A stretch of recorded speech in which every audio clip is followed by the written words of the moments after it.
Nabi sallallahu alaihi wasallam. Kita minta, ya Rasulullah, doakanlah untuk saya. Kau minta pada Nabi? Yalah, minta Nabi doakanlah. Aku pun doa, aku pun minta Nabi doakan. Hidupnya Nabi, wafatnya Nabi sama saja. Atau kita kata, ya Rasulullah, saya sakit ya Rasulullah, sembuhkanlah saya. Kau minta Nabi sembuhkan? Itu aku cakap, tapi hati aku Allah yang sembuhkan. Macam sekarang kita jumpa doktor. Ya doktor, saya sakit, sembuhkan saya. Kau minta doktor? Itu pada zahirnya kita mengatakan demikian, itulah yang dipaham oleh doktor. Tetapi etikat kita Allah yang sembuhkan. Pokok pangkalnya tuan-tuan dan puan-puan, akidah kita, etikat kita. Siapakah yang kabulkan doa kita? Siapakah yang menyampaikan hajat kita? Kalau kita etikatkan selain Allah, syiriklah kita. Tapi kalau kita etikatkan Allah yang mengkabulkan, tak ada salahnya. Seorang badui, seorang yang perniaga, dia tengah-tengah jalan. Dia tengah-tengah jalan di negeri Iraq. Kemudian didatangi oleh penyamun. Dan dia pun berkata, ya Sidi Syekh Abdul Qadir Jalani, tolong aku. Padahal Sidi Syekh Abdul Qadir Jalani ada kitab Baghdad. Masa itu tengah nak ambil wuduk, dia pun ambil satu cerik penuh dengan air, dia lempar ke atas langit. Tak jatuh. Kemudian ambil lagi satu cerik, dia lempar ke langit. Tak jatuh. Rupa-rupanya cerik itu jatuh kepada penyamun yang padang pasir itu. Jatuh atas satu penyamun, terus meninggal. Kemudian lagi satu cerik, jatuh atas lagi satu penyamun, terus meninggal. Kemudian penyamun lain tengok, semua dah lari cabut. I said, you believe that? You believe that? Sampai ke Baghdad, Syekh Abdul Qadir Jalani kata, minta 2 cerik aku tu. Syekh Abdul Qadir Jalani dah tahu. Wah, Ustaz Syekh Abdul Qadir Jalani hebatnya. Dia lebih pada Tuhan. Bukan. Bila kita minta tolong, saya minta tolong Ali, kau tolong aku belikan obat. Ali, kau pergi tolong aku belikan nasi. Kita minta tolong ni, hakikat kita, niat kita, Allah yang tolong kita. Bukan Ali yang tolong kita. Ali sebagai sebab saja. Maupun dia ada depan mata kita, maupun dia tak ada depan mata kita, Allah yang menyampaikannya. Inilah kelebihan para wali-wali Allah. Istighasah, iaitu minta pertolongan atau perlindungan. Tak dengar, batuk. Teruskan lagi sekali soalan.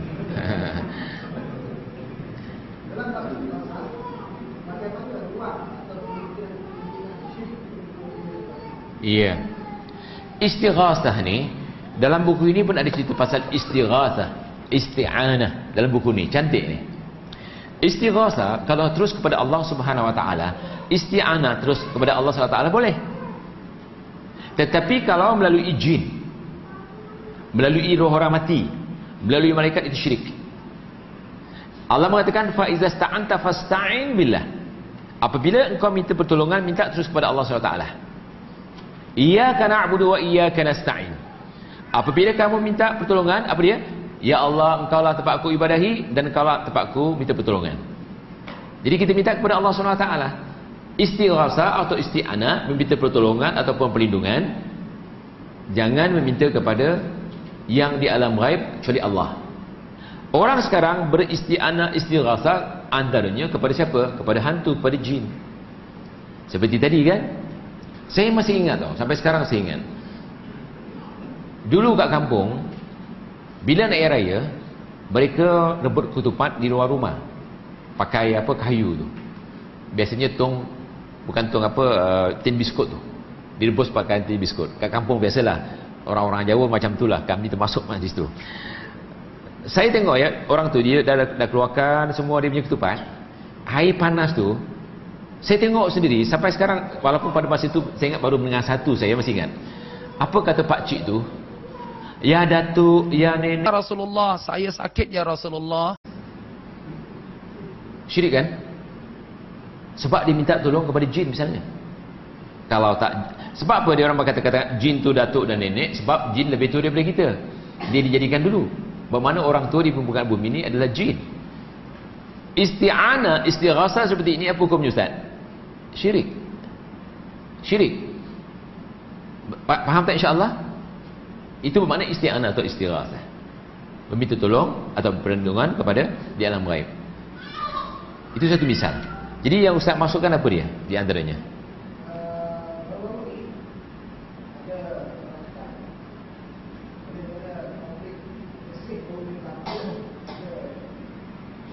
Bersih, ya.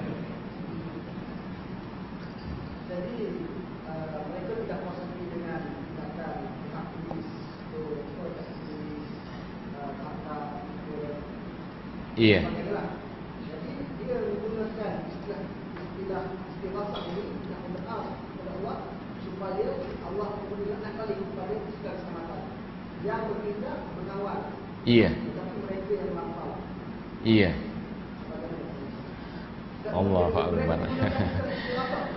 Ini tak boleh gunakan istilah isti'anah atau istighatsah.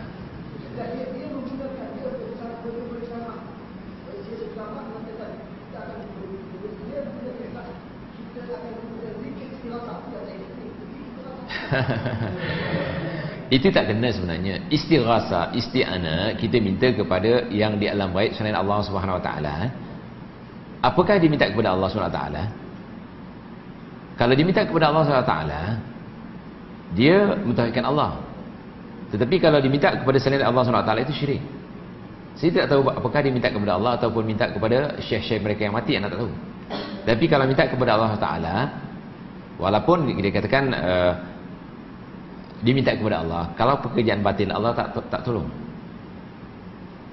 Saya katakan kalau pekerjaan batil Allah tak tolong, saya takut perbuatan mereka ini batil. Tetapi kalau dengan hujah-hujah yang ada, perbuatan mereka itu batil sebenarnya, Allah tidak akan menolong kebatilan. Allah akan menolong yang benar. Ya? Sehingga Allah mengatakan in tansurullah yansurukum. Jika kamu menolong Allah, Allah tolong kamu. Tetapi kalau membuat kebatilan, Allah tak tolong hatta hari kiamat. Saya jawab di situ saja ya. Jangan panjang-panjang sangatlah. Nanti masalah pula kita.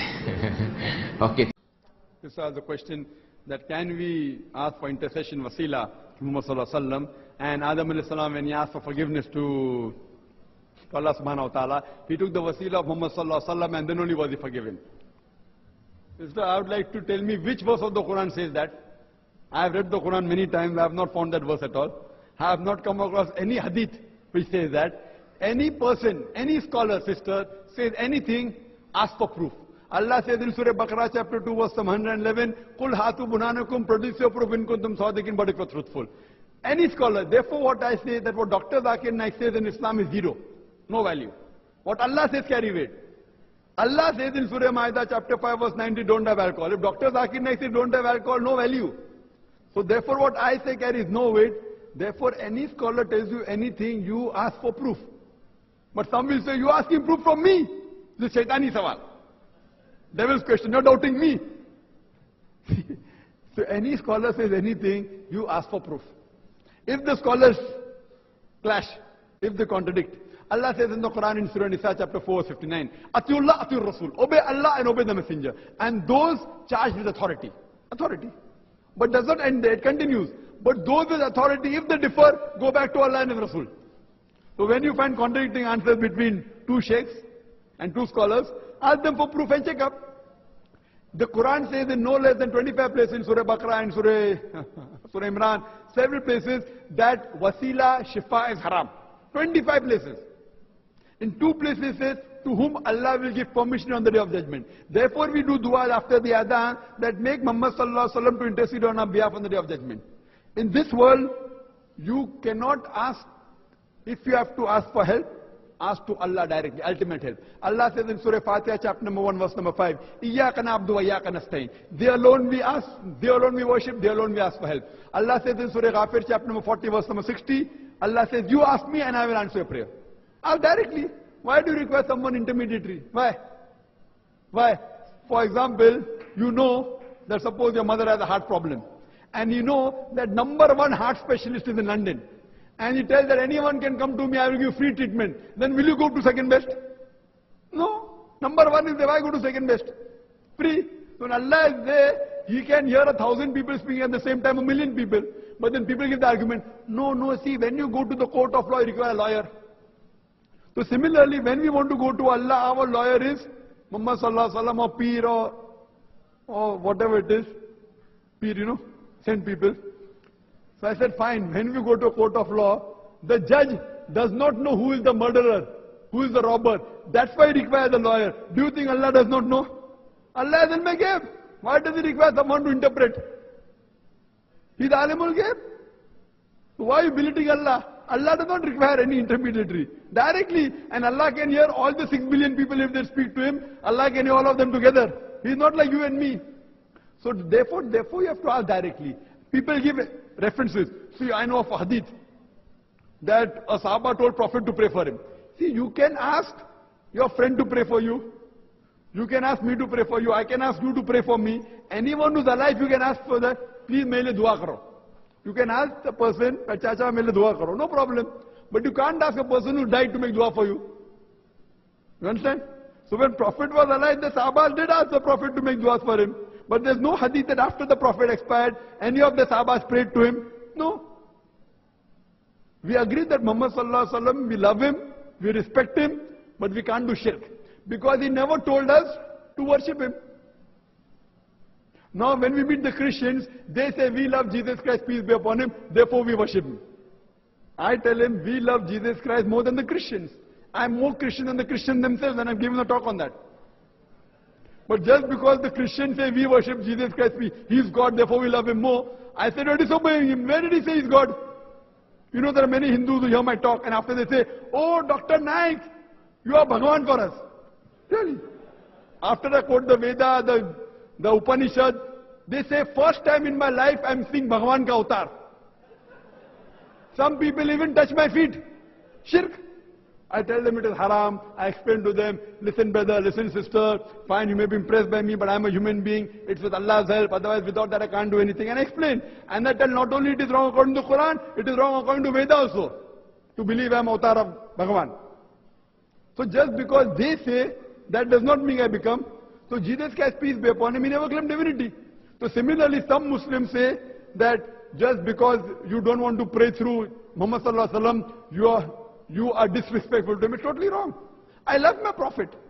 I love him, mashallah, a lot. More than many of the people. But because I love him, I want to obey him. That you have to go to God through him. There's not a single hadith. So therefore you realize, sister, that if you have to ask directly, we have to obey Allah and obey His Messenger also. We have to love him, we have to respect him, but we can't worship him. Hope that answers the question.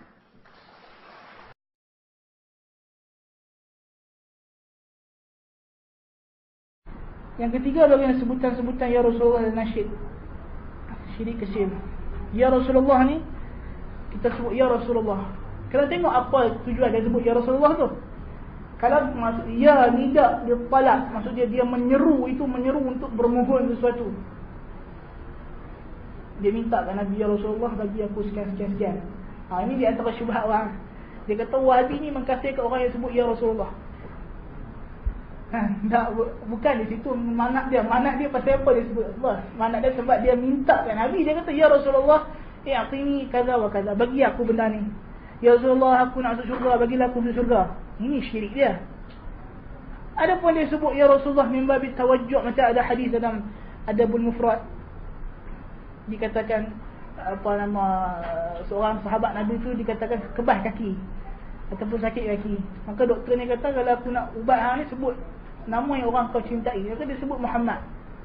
Dia sebut tu bukan dia seru meminta, tapi dia seru tu sebab dia kasih dan sayang pada Nabi. Dia sebut sebab dia ingat kepada Rasulullah. Kalau dia sebut tu bukan kerana nak minta, tu tak lain. Kan, sebab Ya nida ni dalam bahasa Arab banyak penggunaan dia. Bukan semata-mata nak panggil ya, kan. Macam dia kata wa Islamah, bukan dia panggil Islam tak. Maksudnya dia nak kata kesiannya umat Islam hari ni, kan. Wa ra'sah, kalau dia sakit kepala, Ya Ra'si, wahai kepala aku, bukan dia minta doa ke kepala. Dia kata kepala aku sakit, Arab kata, kan. Dia kata Ya Rasulullah, rindu dia kat engkau, kan. Tak ada apa, kan. Jadi maknanya bukan dekat Ya Rasulullah tu sendiri. Apa tujuan dia sebut Ya Rasulullah tu? Kalau dia seru Nabi, itu syirik akbar.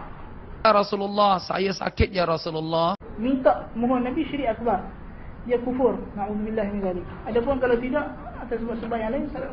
Ya. Contoh memberi salam kepada orang yang juga Assalamualaikum ya Ahmadiyah. Macam mana?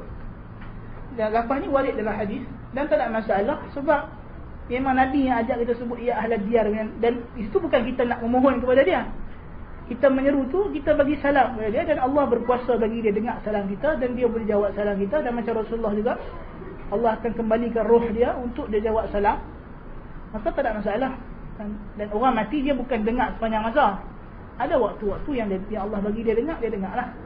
Jadi kalau lafaz kita bukan doa kepada orang mati, bukan kita minta wahai ahli kubur bagilah aku rezeki, tak. Bukan kita nak berdoakan untuk dia pula. Kan? Sejahteralah ke atas kamu wahai ahli kubur. Kan? Kita doakan untuk dia. Boleh?